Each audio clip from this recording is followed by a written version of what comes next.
الحمد لله وكفى وسلام على عباده الذين اصطفى خصوصا على سيد الرسل وخاتم الأنبياء أما بعد فأعوذ بالله من الشيطان الرجيم بسم الله الرحمن الرحيم قال الله تبارك وتعالى إنا أنزلناه في ليلة القدر وما أدراك ما ليلة القدر ليلة القدر خير من 1000 شهر صدق الله مولانا العظيم إن الله وملائكته يصلون على النبي يا أيها الذين آمنوا صلوا عليه وسلموا تسليما اللهم صل على محمد وعلى آل محمد كما صليت على إبراهيم وعلى آل إبراهيم إنك حميد مجيد اللهم بارك على محمد وعلى آل محمد كما باركت على إبراهيم وعلى آل إبراهيم إنك حميد مجيد۔ قرآن کریم کی ایک سورہ مبارکہ سے 3 عدد آیات تلاوت کی۔ اللہ رب العزت اس سورہ مبارکہ کے اندر ایک رات کا تذکرہ فرما رہے ہیں جسے لیلۃ القدر کی رات کہا جاتا ہے، اور اس رات کے بارے میں مسلمانوں کو بتایا جاتا ہے کہ جس مسلمان نے اللہ کی رضا کے لیے اس رات میں عبادت کر لی، اس مسلمان کے پچھلے تمام گناہ معاف کر دیے جاتے ہیں۔ علماء کتابوں میں مثالیں لکھتے ہیں اور پھر ایک انسان کو سمجھانا چاہتے ہیں کہ کس طرح ایک آدمی کو اللہ تعالی سے محبت ہوتی ہے اور کس طریقے سے اس محبت کا اظہار کیا جاتا ہے۔ علماء کتابوں میں لکھتے ہیں دنیا کے اندر کسی آدمی کے ساتھ محبت ہوتی ہے تو سب سے پہلے یہ ہوتا ہے کہ وہ آدمی جس کے ساتھ محبت ہے بار بار اس کے گھر کا چکر لگاتا ہے، یہ دنیا کا اصول ہے۔ اور جس بندے کو اللہ تعالی کے ساتھ محبت ہوتی ہے تو وہ اللہ کے گھر مسجد کا بار بار چکر لگاتا ہے، اور اس بار بار چکر لگانے کو شریعت کی اصطلاح میں نماز کہتے ہیں۔ کبھی وہ صبح کی نماز کے لیے آ رہا ہے، کبھی وہ ظہر کی نماز کے لیے آ رہا ہے۔ اب یہ آدمی جب بار بار مسجد کی طرف آتا ہے تو یہ بات واضح اور صاف ہو جاتی ہے، اس بندے کو اللہ کے ساتھ محبت ہے اور اللہ تعالی کو اس بندے کے ساتھ محبت ہے۔ پھر علماء لکھتے ہیں جب آدمی کو دنیا میں کسی کے ساتھ محبت ہوتی ہے پھر وہ اپنے مال کی پرواہ نہیں کرتا، اپنا مال اس کے راستے میں لٹاتا چلا جاتا ہے۔ اب یہ دنیا کا اصول ہے۔ اور فرمایا جب ایک آدمی کو اللہ سے محبت ہوتی ہے پھر وہ اپنے مال سے حصہ نکال کر غریب کے حوالے کرتا ہے جسے زکوٰۃ کہتے ہیں۔ اب جب آدمی اپنے مال سے زکوٰۃ نکالتا ہے، دیکھنے والا دیکھ کر سمجھ جاتا ہے اس بندے کو اللہ تعالی کے ساتھ محبت ہے۔ پھر علماء لکھتے ہیں فرمایا جب آدمی کو کسی کے ساتھ دنیا میں محبت ہوتی ہے تو وہ اسے راضی کرنے کے لیے بھوک اور پیاس برداشت کرتا ہے۔ اب یہ بھوک پیاس دنیا میں برداشت کر رہا تھا، دیکھنے والا کہتا ہے اسے فلاں کے ساتھ محبت ہے، لیکن جب رمضان کا مہینہ آیا ایک مسلمان صبح سے لے کر شام تک بھوک پیاس برداشت کرتا ہے تو دیکھنے والا دیکھ کر کہتا ہے اس آدمی کو اللہ کے تعالی کے ساتھ محبت ہے جس نے اللہ تعالی کے لیے کھانا پینا چھوڑ دیا جسے روزہ کہتے ہیں۔ پھر فرمایا ایک آدمی دنیا کے اندر آتا ہے اور جب کسی کے ساتھ محبت ہوتی ہے اس آدمی کے دروازے پر بیٹھ جاتا ہے، دنیا والے دیکھ کر کہتے ہیں اسے فلاں کے ساتھ محبت ہے، لیکن جب رمضان آتا ہے رمضان کے آخری 10 دن ہوتے ہیں، ایک آدمی اللہ کے گھر میں آ کر اپنا گھر بار چھوڑ کر آ جاتا ہے، اب یہ اللہ کی چوکھٹ پر بیٹھا ہے، اعتکاف کی حالت میں بیٹھا ہے، تو دیکھنے والا دیکھ کر فیصلہ کرتا ہے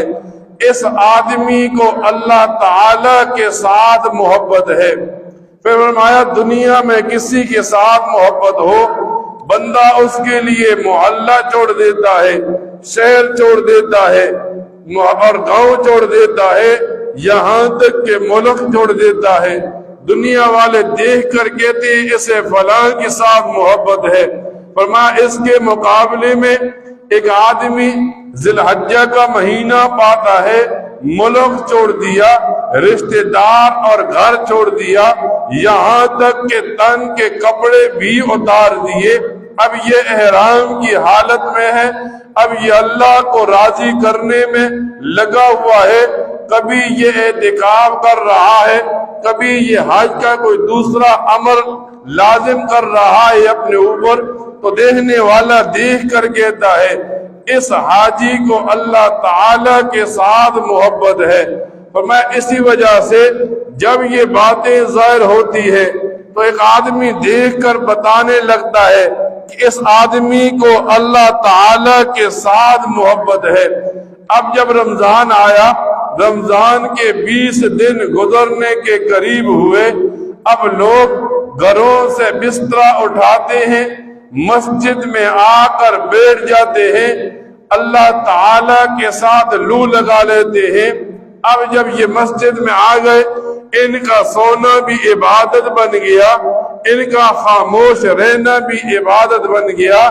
ان کا سانس لینا بھی عبادت بن گیا۔ نبی کریم صلی اللہ علیہ وسلم فرماتے ہیں ایک آدمی مسجد میں اعتکاف کے لیے آیا اور ایک دن کا اعتکاف کیا، ایک دن کا اعتکاف کرنے کی وجہ سے اس بندے کے لیے اتنا اجر و ثواب لکھ دیا جاتا ہے کہ یہ بندہ قیامت کے دن آئے گا، اس بندے معتکف کے اور جہنم کے درمیان 3 خندقوں جتنا فاصلہ ہوگا۔ اب پوچھا گیا ایک خندق کا فاصلہ کتنا ہے، تو اسے بتایا گیا ایک خندق کا فاصلہ آسمان اور زمین کے فاصلے جتنا ہے، یعنی یہ آدمی جہنم سے آسمان اور زمین کے درمیان جتنا فاصلہ ہے اس کے 3 حصے دور کر دیا جاتا ہے۔ پھر نبی کریم صلی اللہ علیہ وسلم فرماتے ہیں ایک آدمی مسجد میں آیا، اعتکاف میں بیٹھ گیا، ایک دن کا اعتکاف کیا، اللہ کی رضا کے لیے کیا، لوگوں کو دکھلانے کے لیے نہیں کیا۔ فرمایا اس اعتکاف کرنے والے کے لیے 300 شہیدوں کے برابر ثواب لکھ دیا جاتا ہے۔ اب ایک آدمی ساری زندگی لگا رہے یہ ثواب نہیں کما سکتا، لیکن اعتکاف کرنے والے کے لیے یہ انعامات اللہ تعالی لکھ دیتا ہے۔ فرمایا ایک آدمی مسجد میں اعتکاف کے لیے آتا ہے، اب یہ مسجد کے دروازے سے بغیر کسی شرعی عذر کے نہیں نکل سکتا، لیکن بتایا گیا لوگ باہر نیکیاں کرتے ہیں، اعتکاف والے کو مسجد میں ثواب ملتا ہے۔ مثال کے طور پر محلے میں کوئی آدمی بیمار ہوا، اب لوگ عیادت کے لیے جا رہے ہیں، معتکف اس کی عیادت کے لیے نہیں جا سکتا، لیکن پھر بھی اس کے نامہ اعمال میں بیمار پرسی کا ثواب لکھا جاتا ہے۔ محلے میں گاؤں میں کوئی آدمی مر گیا، لوگ جنازے کے لیے جا رہے ہیں، اعتکاف والا جنازے کے لیے نہیں جا سکتا، اب فرمایا پھر بھی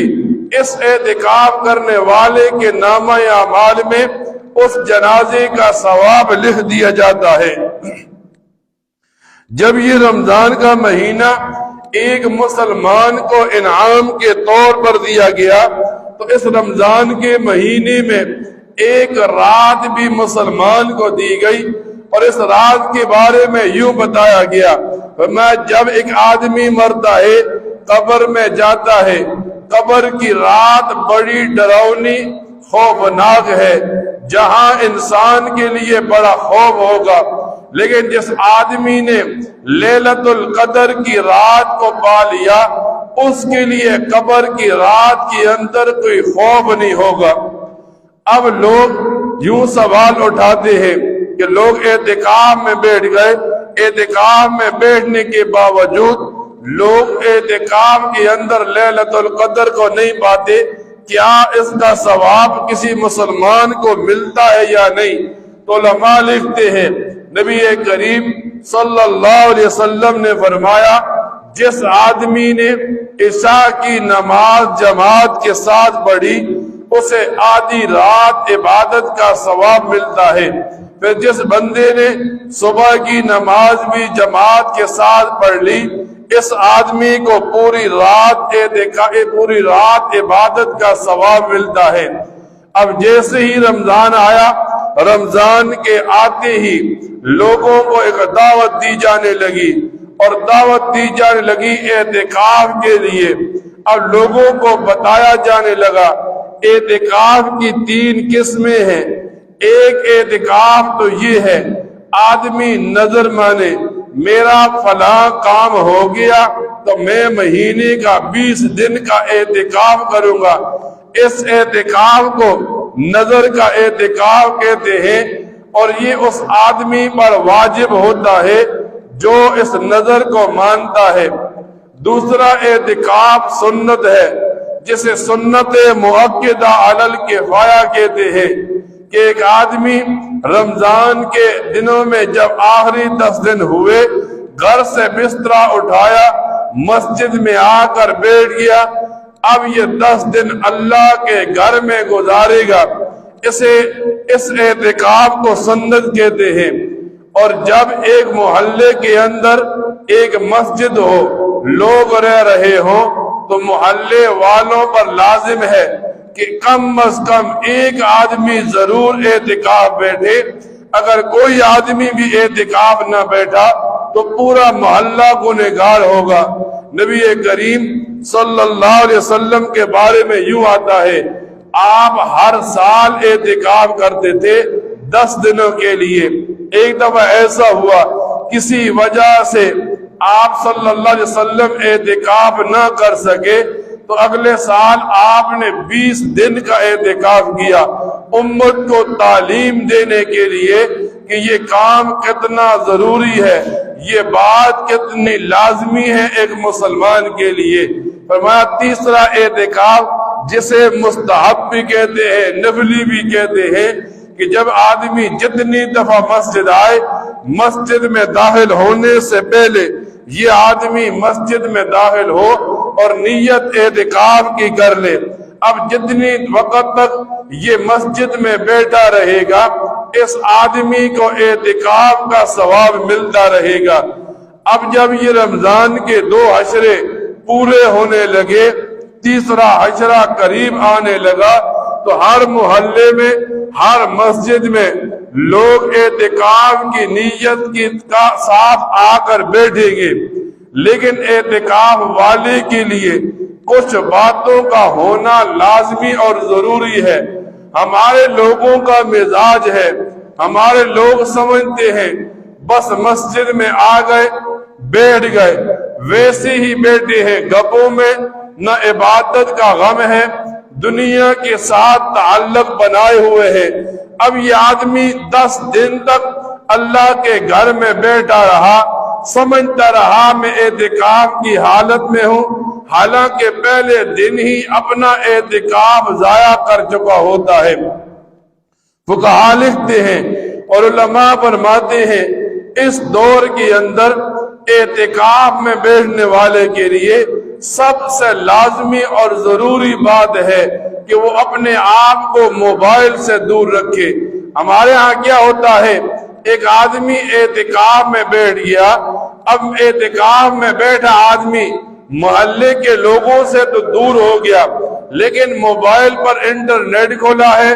اب اس کا تعلق پوری دنیا کے ساتھ ہے۔ کبھی کس کے ساتھ میسج پر بات ہو رہی ہے، کبھی یہ اللہ کے گھر میں بیٹھ کر فیس بک چلاتا ہے، یوٹیوب چلاتا ہے، اور پھر ان پر گناہ کے اثرات ظاہر ہوتے ہیں۔ اب یہ آدمی تو سمجھتا ہے میں دنیا سے کٹا ہوں، موبائل سے نیکیاں کما رہا ہوں، لیکن ایسا ہوتا ہے اس کی وجہ سے اس کا اعتکاف ضائع ہو چکا ہوتا ہے، اور اس آدمی نے اتنی مشقت اٹھانے کے باوجود نیکیاں کم کی ہوتی ہیں، گناہ زیادہ کمائے ہوتے ہیں۔ تو علماء لکھتے ہیں اعتکاف میں بیٹھنے والے کے لیے سب سے لازمی بات یہ ہے، اس دور کے اندر اس موبائل کے فتنے سے اپنے آپ کو بچائے گا، تب عبادات میں اس کا دل لگے گا۔ پھر یوں ہوتا ہے مسجدوں کے اندر اعتکاف کے دنوں میں 2-4 نوجوان بیٹھ گئے، اب عبادت کے لیے بندہ مسجد میں بیٹھتا ہے، یہ نہیں کہ آدمی گنگا ہو کر بیٹھ جائے، نہیں دنیا کے لوگوں سے باتیں کرے گا، اعتکاف والوں سے باتیں کرے گا۔ اس وجہ سے شریعت مطالعہ بتاتی ہے بالکل خاموش بیٹھ جانا بھی اعتکاف میں مکروہ ہے، لیکن بالکل جب کوئی دوست دیکھا، کوئی ساتھی دیکھا، محلے والا دیکھا، اعتکاف کو بھول گیا، اب گپوں میں لگ گیا، غیبت بہتان میں لگ گیا، جھوٹ بولنے میں لگ گیا اللہ کے گھر میں، اب یہ اللہ کا مہمان تھا اور اس نے اعتکاف کو یوں خراب کر لیا کہ یہ سمجھ رہا ہے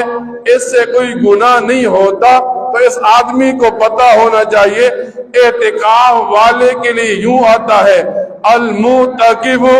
یعتکف عن الذنوب، کہ معتکف اس آدمی کو کہتے ہیں جو گناہوں سے پردہ کر لیتا ہے۔ جیسے ہم مسجد میں بیٹھ کر ایک پردہ باندھتے ہیں تاکہ لوگوں سے دور ہو جائیں، ویسے ہی اعتکاف والا جب مسجد میں بیٹھتا ہے تو یہ پردہ کر لیتا ہے کہ نہ میں باہر نکلوں گا نہ میں گناہ کروں گا۔ اور میں اس وجہ سے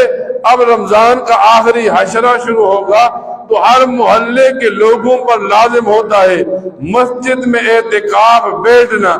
اگر ایک آدمی بھی نہ بیٹھا تو پورا محلہ اس کے بدلے میں گنہگار ہوگا، اور اگر ایک آدمی بھی بیٹھ گیا تو چونکہ یہ اعتکاف سنت علی الکفایہ ہے، پورے محلے کی ذمہ داری اس ایک آدمی کی وجہ سے ادا ہو جائے گی۔ اب اللہ تعالیٰ سے دعا کیا کریں اللہ تعالیٰ ان باتوں کو سننے کے بعد ان پر عمل کرنے کی توفیق عطا فرمائے۔ وآخر دعوانا الحمدللہ رب العالمین۔